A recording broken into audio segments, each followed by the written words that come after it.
سړی په دې منډه کې دی چې زه ختم وکم، دو وکم، درې وکم، څلور. قرآن کې څه د پاسه 6,000 آیاتونه دي. په کم یو آیات ما په دې رمضان کې عمل کړی دی که نه؟ قرآن الله رب العالمین د تلاوت دپاره مخز نه دی رالیږلی چې موږ د دې تلاوت کوو، بلکې مقصد د قرآن دا دی چې دې کې موږ سوچ وکړو، د تدبر دپاره الله رالیږلی. څه وایي؟ فجعلوه للتلاوه، موږ د تلاوت دپاره وګرځو. الحمدلله رب العالمین. او منډه شروع شوه. هر سړی په دې منډه کې دی چې زه ختم وکم، دو وکم، درې وکم، څلور وکم. په کور کې، مسجد کې، حجره کې، پم کې، په هر یو ځای کې دا منډه ده. او دا आवाज دی د پلانکي ختم دی، د پلانکي ختم دی.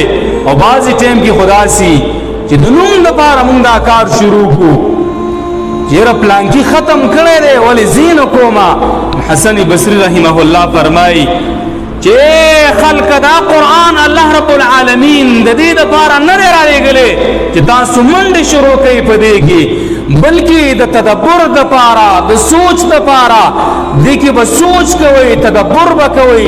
هغه څه چې الله وایي هغه به ځان کې راولئ، او هغه څه چې الله وایي د هغې نه به ځان ساتئ، هغه به ځان نه لرې کوئ. مونږ په مسجد کې د قرآن ختم وکړو، الحمدلله، الله دې قبول کړي.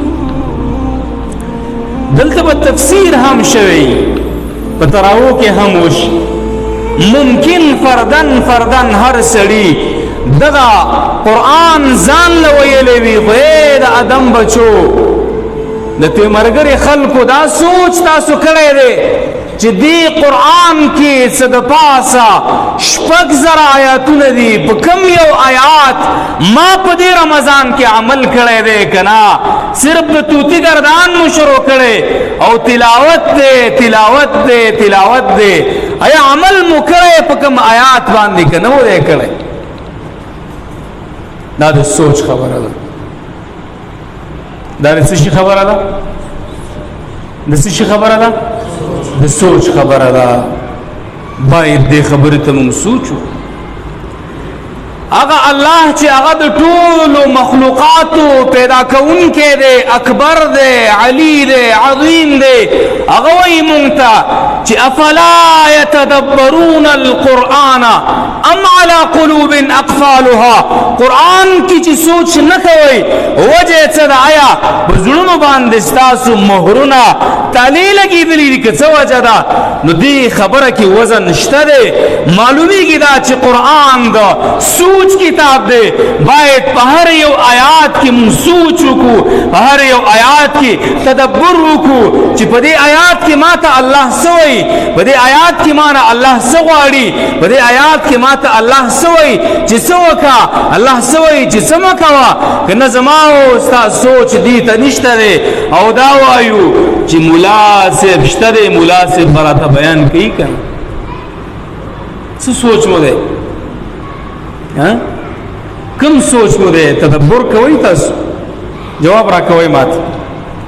سوچ مو کړی په کوم آیات کې؟ یو آیات، محض یو آیات. مشرانو سوچ مو کړی؟ جواب ماته را کوئ. زه ستاسو په جواب نه خفه کېږم. ما سره خبرې کوئ، مکالمه کوئ چې دا خبرې ستاسو ذهن کې کېني. سوچ مو کړی په کوم آیات؟ محض یو آیات ماته وښایئ چې تاسو په هغې کې سوچ کړئ.